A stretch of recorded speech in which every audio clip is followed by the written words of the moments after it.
প্রথমে তুমি আর হারুনকা যায় ফাউলি কবে যে আমরা তার সাথে দেখা করে চাইছি, আমি আর শিপালি আসিয়ে তার সাথে কথা বলব। কথা কুতি কুতি কুতি এক সময় মরিচের গুড়ি বাইর করে চৌকে ডলি দিয়ে পিস্তলটা কাইলে। আমার তো ভাবতেই লজ্জা করতেছে ভাইজান, এরমের এক ঢাকায় চাওয়ালেকে আমি পেটে ধরেছিলাম।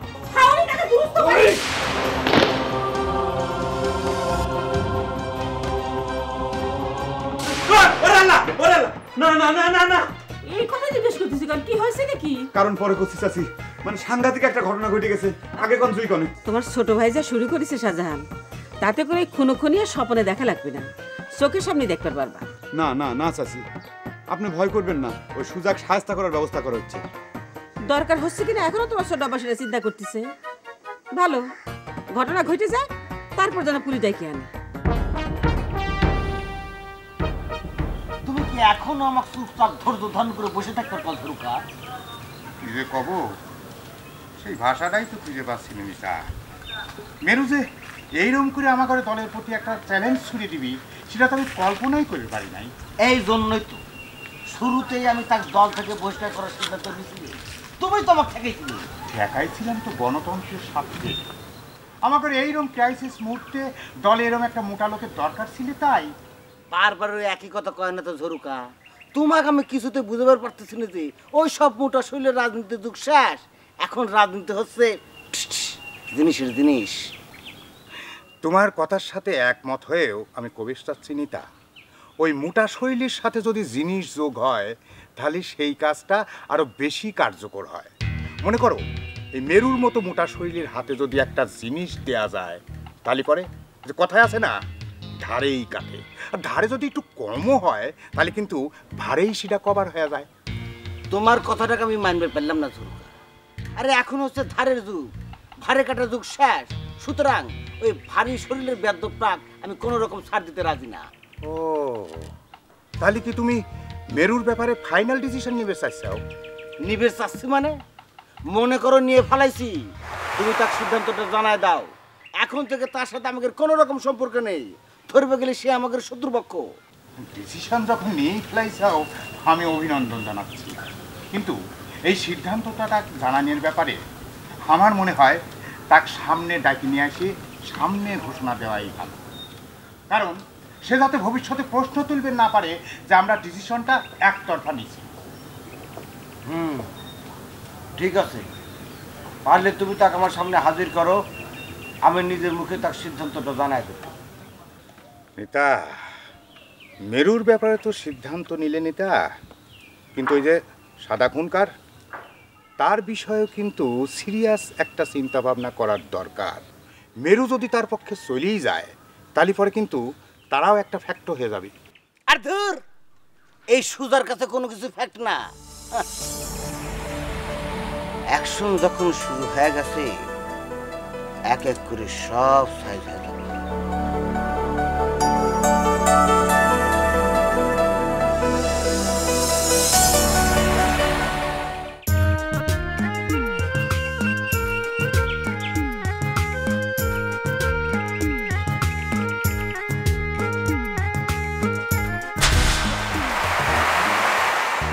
আসসালামু আলাইকুম সরোজ চৌধুরী চাচা।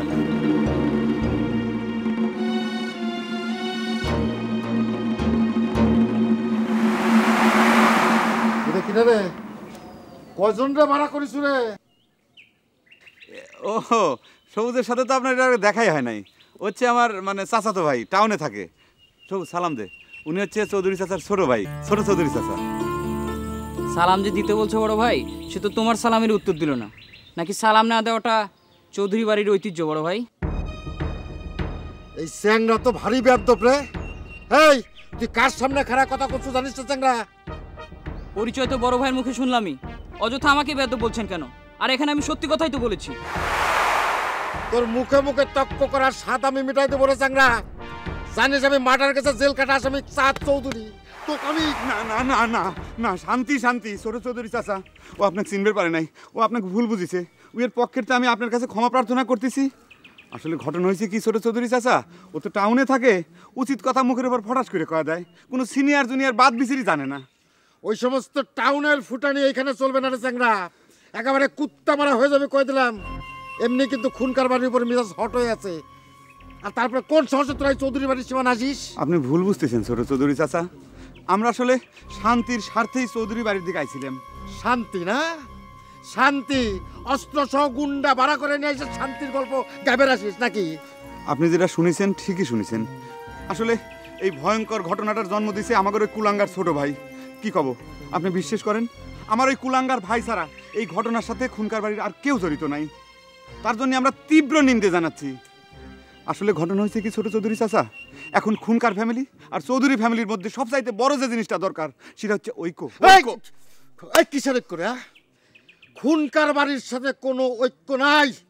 রক্তের বদলে রক্ত, বোমার বদলে বোমা, গুলির বদলে গুলি।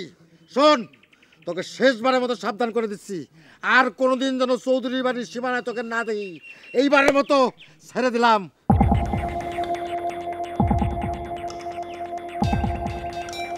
না না না না,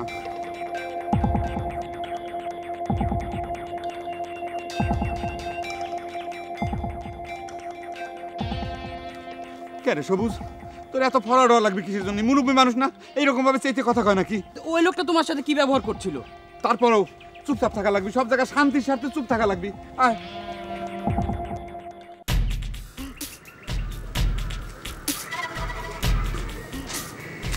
আচ্ছা বাবু, তোর কি মনে হয় রশিদ করে ফাউলের সামনে যায় তোর কথাটা কবে পারবি? সে সাহস কি তোর আছে? কয়ে তো গেল যে পারবি।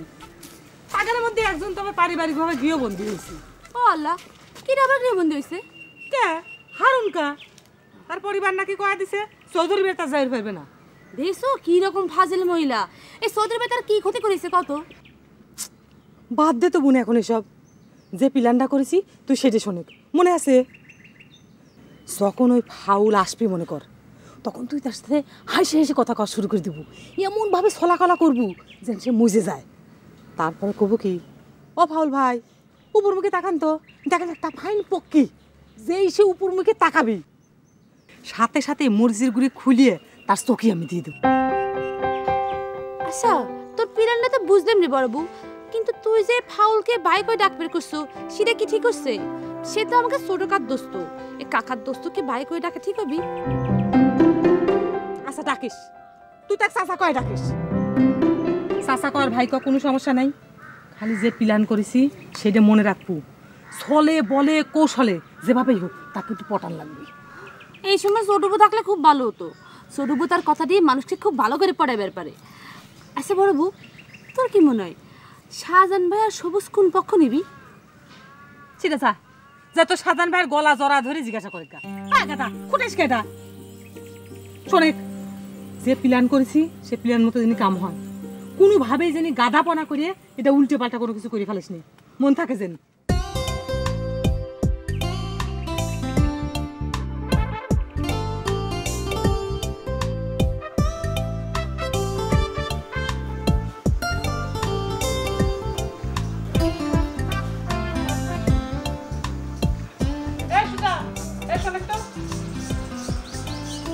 আমার দেখতেছ কিসের জন্য আম্মা? তোমার নতুন বানানো বেটা ডাকো। ফালতু পেশাল পারিস নি, তোকে আমি খামাখা ডাকিনি। এই তুই এসব কি শুরু করছিস রে?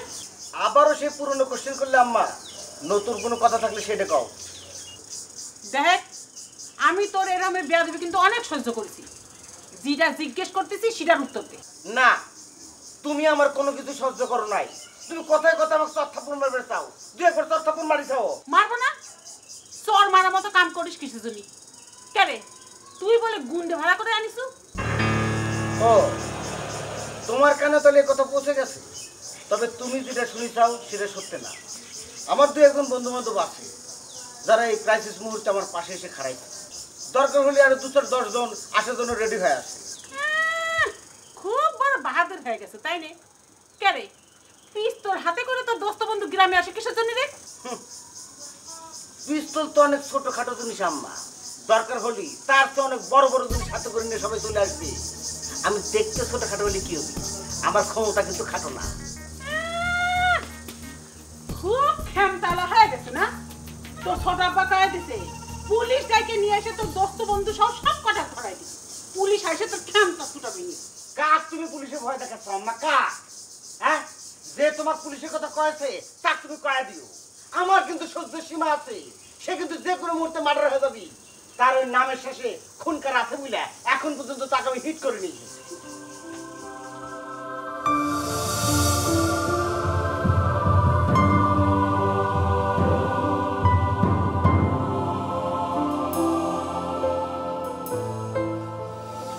এই পরিস্থিতি কি করা যায়, একটা বুদ্ধি দাও তো গোলাপজান। কথাটা শোনার পর থেকে তো আমার বুদ্ধি শুদ্ধি সব লোপ পায়ে গেছে। তোমাকে আমি কি কব? সল ফল যে এত সাংঘাতিক ব্যাপারে আমি কোনোদিনও চিন্তাও করি নাই। কালসাপের বাচ্চা কালসাপই হয়। খুনকার যদি কালসাপ হয় তাহলে তুমি কি? আর তোমার বিটিরা যে ওই ফাউল গুন্ডেক মারবি কে হুঙ্কার দিচ্ছে, তা তুমি কি কবা? আমার বেটিরা যদি সেটা কয়া থাকে তাহলে তুমি তাগেরে সাপ কবের পারো না, বড় জোর কবের পারো ভাগের বাচ্চা। তাই নাকি? বাপরে বাঘ, চোখে চশমা দেওয়া বাঘ, দেখতে তো লাগে শিয়াল পণ্ডিতের মতো। তাই এত বড় বাঘ হয়া ওই ফাউলের কথায় লেজ গুটায় ঘরের কোণে বসে আছে কিসের জন্য? কিডা ঘরের কোনায় বসে আছে? আমি তো তোমার সাথে পরামর্শ করতেছি কি অ্যাকশন নেওয়া যায়। পরামর্শ কি আছে? পুরো বাঘ হালুম হালুম করে ঝাঁপায় পড়ো। তো ঝাঁপায় পড়ার আগে ওই যে প্লাস্টিকের স্বাদ দেখে অজ্ঞান হয়ে গেছিলে সেই কথাটাকে তো মনে রাখো।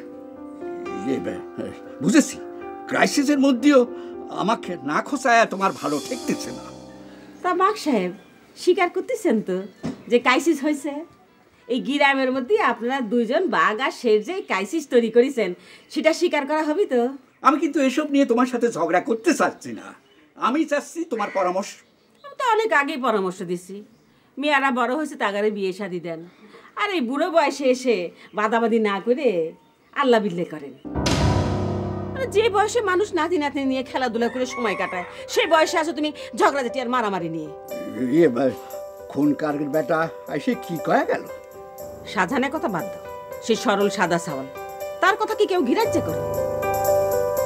তুমি তোমার ভাইয়ের ডাইকে ওই ফাউল সম্পর্কে ভালো করে খোঁজ খবর নিবার কও, তারপর দরকার হলে থানায় খবর দেয়। ওই শাহজাহান করছিল ওই সাদা খুনকারও নাকি সুজাগ পুলিশে ধরায় দেবার চাচ্ছে। আমার সেটা মনে হয় না, ওসব আই ওয়াশ।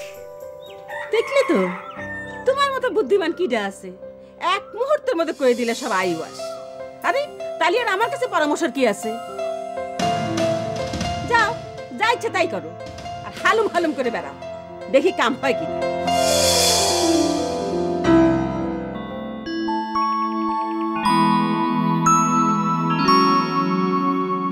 ক্যারে তুই যে তোর স্ত্রীর আদেশ অমান্য করে চৌধুরীর বাড়ি ছুটে আসলি, সমস্যা হবেন না? সমস্যার মধ্যেই তো হাবুডুবু খাইতে আসি রে রসি। বউর আদেশ মানলেও সমস্যা, না মানলেও সমস্যা। তার সবচেয়ে বড় কথা কি জানো? এতদিনের একটা অভ্যাস বাদ দি কেমন করিয়া ক? তোর বউর এত বড় স্পর্ধা হয় কেবে করে রে হারুন? বউ হয়ে জামাই রে গৃহবন্দী করে, আরে তুই সবকিছু মাথা পাইতে নিশিবা কেবে করে? আরে বেডা, তুই যেভাবে বিষয়টারে ব্যাখ্যা করতে আসো মুই তো সেভাবে দেখতে আসি না।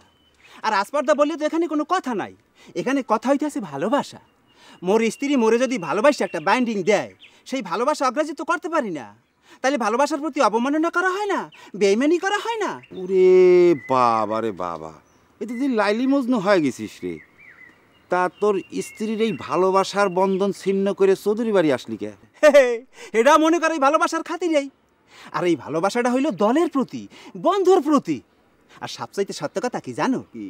সব ভালোবাসার উপরে কিন্তু মোর স্ত্রীর ভালোবাসা। এত উপরে তুলিস নে হারুন, শেষে আবার গান না গাওয়া লাগে। ভালোবাসা মোরে ভিকেরি করেছে, তোমারে করেছে রানী। আরে বেডা, ভালোবাসার জন্য ভিখারি হওয়ার মধ্যেও যে কি শান্তি এটা তুই বুঝবি না। বাদ দে সব কথা, ব্যক্তিগত আলোচনাটা একটু বেশি হয়ে যাইতেছে। এখন তুই আমাকে সার্বিক পরিস্থিতির বিষয়ে একটু আপডেট কর তো। কে তুই না ছোট ভাইজানের সাথে মিটিং করে আসলি, সে তোকে আপডেট করে দেয় নাই? পুরো বেডা, হে নিজেই তো একটা ব্যাকডেট মাল। এই বন্দুক পিস্তলের যুগে এই ফালা লইয়া বইয়া থাকে, খালি খালি ফালাফালি করে। আর হল এই তোরে এখন ডাইকে লই যাইয়া হ্যাঁ সামনে হাজিরাই তো কইছি। চল ল।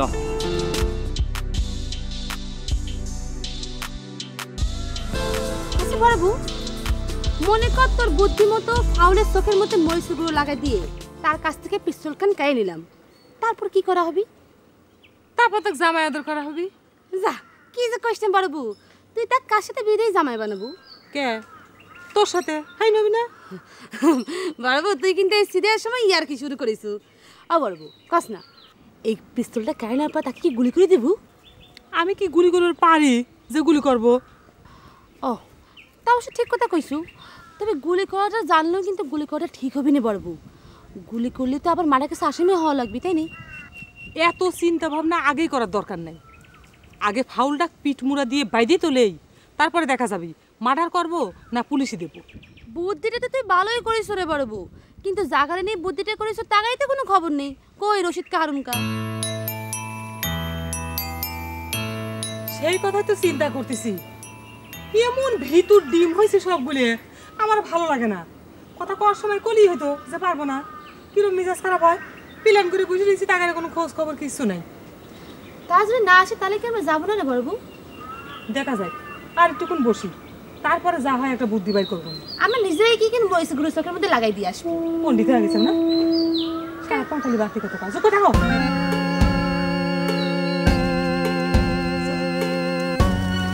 প্ল্যানটা তোর কাছে কিরকম মনে হচ্ছে? প্রাথমিকভাবে মোর দ্বারা তো ভালোই মনে হইতে আছে, কিন্তু এই ধরনের অ্যাকশনের মধ্যে কিছুটা ঝুঁকিও নিহিত আছে। বাই চান্স এরা যদি সাকসেস হইতে না পারে? আমার মনে হইতেছে না। এর আগে জুই, চামেলি, শেফালি এরকম কামে বহুতবার সাকসেস হয়েছে। কে তোর মনে নাই খুনকারের বেটার মাইরে লুটা দিল না? আর এইসব ইতিহাস তো মোরও মনে আছে, কিন্তু খুনকারের পোলাগো মারা আর ওই ফাউলের মারা তো এক কথা না। খুনকারের পোলারা তো আর পিস্তল নিয়ে ঘোরাঘুরি করে না। আহা, অত চিন্তা করিস না তো হারুন। খুনকারের বেটা মারার সময় তো আমরা উপস্থিত ছিলাম না। এবার তো মনে কর আমরাও ব্যাকে থাকতেছি। মোর চিন্তাটাও তো এইখানে, ওই ফাউল যদি একবার ফসকাই যায় তাহলে তো তার মেইন টার্গেটে পড়ে যাবো তুই আর মুই। তুই এতক্ষণে আসে ওই ফাউলের টার্গেট নিয়ে হিসেব কিতাব করতেছিস হারুন। বইয়ের ভালোবাসার বন্ধনে আবদ্ধ হয়ে তো মেলা উন্নতি হয়েছে দেখতেছি তোর। ক্যারে জুই, শেফালি মেয়া মানুষ হয়ে যদি এরকম সংগ্রামী ঝুঁকি নিবের পারে, তাহলে আমরা কে সাপোর্ট দেবো না? তাহলে তো আমাকে হাতে চুরি পরে ঘরে শুয়ে থাকা লাগবে। ওই দাও, তুই তো আবার খামাকা উত্তেজিত হয়ে পড়তে আসরে রশিদ। মুই কি একবারের লগিয়া কইছি যে জুই শেফালির রিয়াকশন প্ল্যানের প্রতি মোর কোনো সমর্থন নাই? আরে ভাই, এই ধরনের বড় একটা অ্যাকশনের আগে সার্বিক ঝুঁকির বিষয়গুলা একটু চুলচেরা বিশ্লেষণ করিয়েই তাও গান উচিত নাকি? কথায় আছে না, ভাবিয়া করিও কাম, করিয়া ভাবিও না। আমার ভাবা ভাবি শেষ। ওই ফাউলের যন্ত্রণায় খুব টেনশনে দিন পার করতেছি। এর একটা বিহিত হওয়া দরকার। শোন, তুই আর দমনা করিস না তো, চল আমাদের অ্যাকশন প্ল্যান মতন আমরা কামে ঝাঁপায় পড়ি। ফাউলের সাথে প্রাথমিক আলোচনা হয়ে গেছে। ঠিক আছে, ল বিসমিল্লাহ কই আউগাই যাই। তো এ কথা স্বীকার না করিয়ে উপায় নাই। ওই ছোট চৌধুরীর কুত্তমারা ফালাফালির চাইতে জুই শেফালির এই পরিকল্পনাটা অনেক ভালো এবং গ্রহণযোগ্য।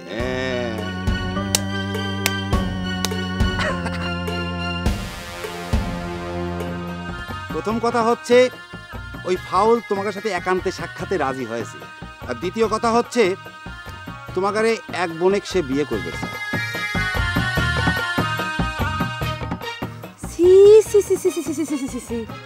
সেটা আসলে ফাউল রে বাবু, সেটা আমাকে সুরক্ষার দোস্ত।